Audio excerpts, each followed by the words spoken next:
you bind down the government to a particular prescription, the results can be very negative.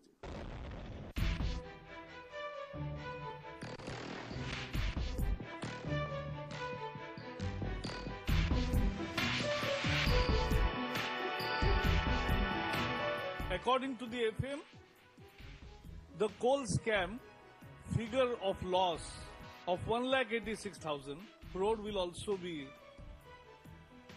a figure of fantasy. The minister who is running away from any probe and accountability of his role in 2G scam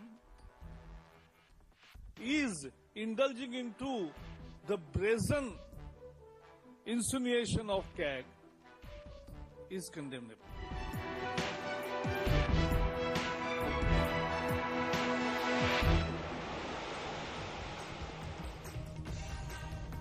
Hello and welcome to We Mean Business. The 2G auction debacle has been hogging headlines for the past few days.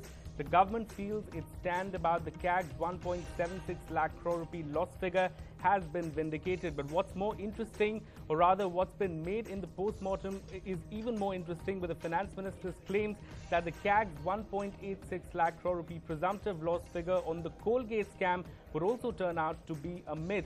Is there merit in what the finance minister is saying? And more importantly, are there any lessons to be learned from the 2G auctions as the government prepares for auctioning of coal blocks? Joining me to debate this is a power-packed panel. Dr. Subramanian Swamy, President of the Janata Party. He joins us from our Delhi studios. Also joining us from Delhi is Suresh Prabhu, former Power Minister. And here in the Mumbai studio, we have Mr. Sanjay Jha of HamaraCongress.com. We'll also get you a view later in the show from S. Narsingh Rao, Chairman of Coal India, on the show. I want to begin with Mr. Swamy. Sir, your initial reaction on the Finance Minister's comments that the 1.86 lakh crore rupee loss figure by the CAG is going to be a myth. And do you think rather that after this debacle of the 2G auctions, that the 1.76 lakh crore rupee figure has also been a myth? Well, I think this finance minister's great performance when he was a student is not he has not improved on those days. It appears that he doesn't know his elementary mathematics. When the calculation was done for 1,76,000, the calculation which a person like me accepted was the price was paid by Swan and Unitech to the government, which was 1,600 crores for 4 megahertz of spectrum, and they sold it for about 8 times. The Tata sold about 50% of its license, in a sense, for 13 times to Docomo. Systema, same thing. So we put an average figure of about 10 times. That is, if the government had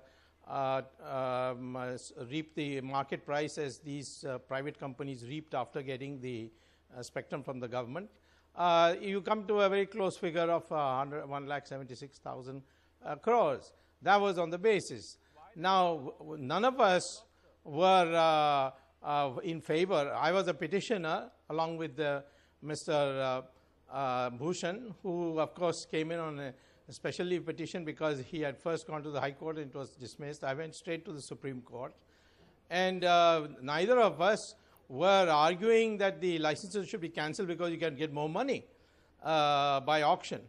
We wanted to cancel because there was a stinking corruption, and we thought that the best way to set the tone, improve the tone in the country, is by cancelling the licenses and then ordering an auction. Sir, in any case, whatever money has come... So you're giving us the history of how they arrived at it, but my question really is, why then couldn't the government raise the target that it had set for itself when it really went ahead with this auction of these licenses? Today, Montek Singh saying that in fact the government priced the spectrum wrongly, but clearly the CAG would have taken all of these things into account as well when they arrived at this 1.76 lakh crore rupee loss figure. No, listen, you asked me a question how Mr. Chidambaram says that the CAG estimate has been blown sky high. I explained to you what basis the CAG got that estimate in 2008 or when the report came out, which was 2010. So what I'm now saying is, now you're asking me a second question, which is why was this not all taken into account when the government made an estimate we'll get 7 lakh crores or 4 lakh crores or 40,000 for the first round, etc.